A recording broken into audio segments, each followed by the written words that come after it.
Thank you so much for staying with us, everyone. The 2017 budget, tagged the Budget of Recovery and Growth by the Buhari-led administration, is what gets us talking on the program. But where one would ask the question, as the Senate adjourns plenary today to the 21st of February and goes into into committee sessions on the budget, the big question is, how true is that tag of recovery and growth?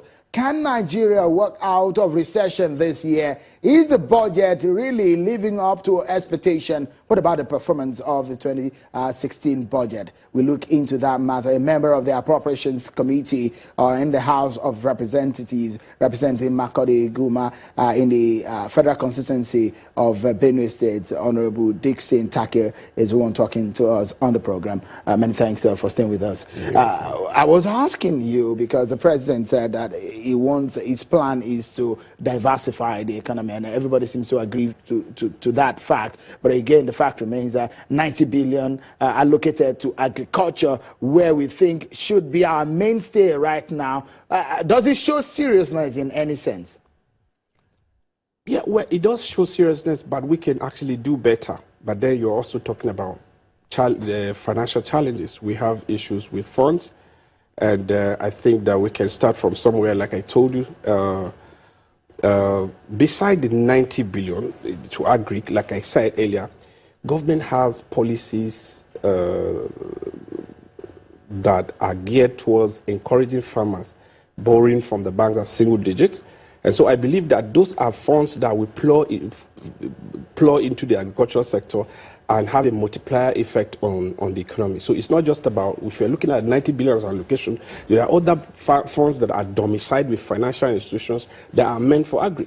So our people are advised to take advantage of those funds, borrow from them, buy equipment for processing. That's the only way the value chain. But have you seen, practically speaking, 2016 we've been talking about diversification into agriculture. Have you seen practically any move in the diversification plan at all?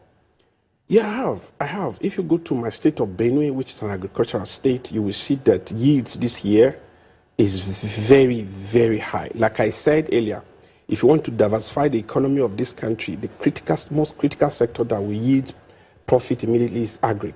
The reason is that you don't need to invest too much funds into agriculture like the solid minerals, where you need to develop the infrastructure first and foremost.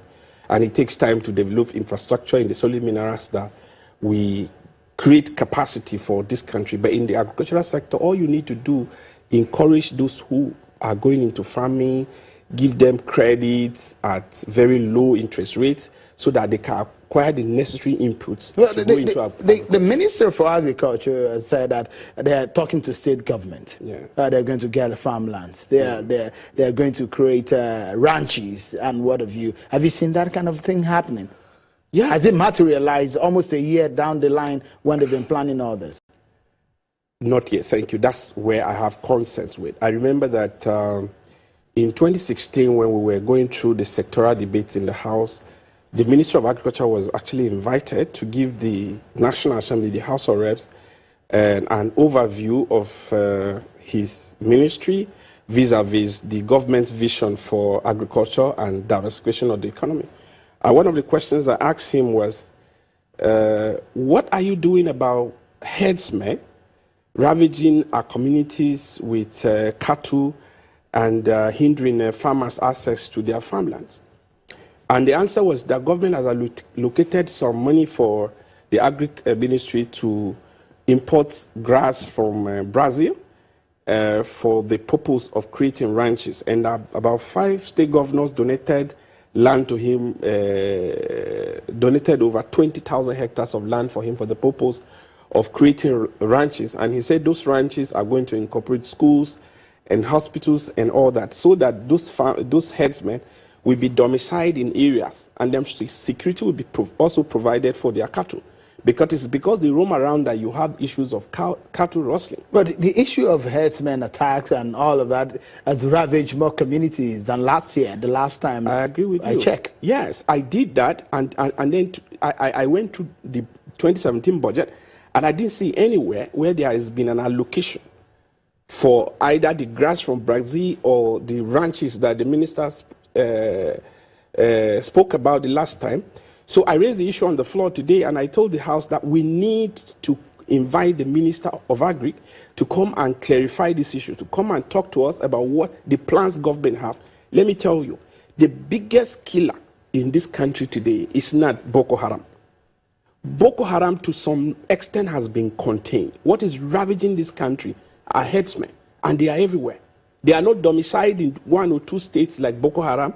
They are everywhere. They look more difficult to tackle. Exactly. They are in the east, they are in the west, they are in the north, they are everywhere. They are in the middle belt, the north central, they are everywhere, and they kill every day. If you take statistics of the number of people who die under herdsmen and the one of Boko Haram, you will discover that Boko Haram is child's play. So government must do something about herdsmen. If you want to really build a country, we want to build a nation, we want to diversify the economy, we must take care of this. And I'm surprised that there has been no allocation in this budget for that purpose. I don't know what exactly government is doing about that. And I raised the issue on the floor of the House today that there is need for us to invite the Minister of Agri to come and talk to the House. Because if you invest 90 billion into agriculture and the herdsmen come and ravage it, who will pay the facility? Who will pay the loan? So you take a loan today, you invest it in the farmland, and then herdsmen go through with cattle. Who is going to pay for that damage? That is the challenge we have. And as a country, we need to seriously look at the issue of herdsmen. I was surprised and at the same time ashamed when northern governors yesterday said, or 2 days back, said that the herdsmen were from Mali, from Senegal, and all that. And I'm like, are we really serious in this country? What do you mean these guys are from Senegal? If that is the case, what are security people doing? In any case, in Kaduna State, the governor of Kaduna State said he was made to pay money to these guys to stop killing. So, which means we know them. And so, if we pay them money, it means we know them. So we should be able to arrest them. Okay.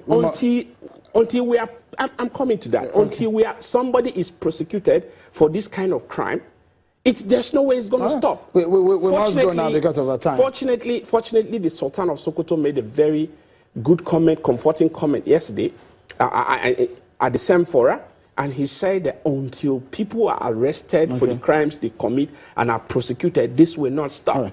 Honorable Dixon Takil, representing Makurdi Goma Federal Constituency in the House of Representatives from Benue State, has been talking to us on the 2017 budget and the ravaging effect of the herdsmen and the attacks on the farmlands. That's how far we can go. Many thanks for coming on the program. Thank you. Thank you so much. Yeah. Well, and many thanks for spending your time with us on the program. On behalf of the team, I'm Shinwa Kimale. Bye for now.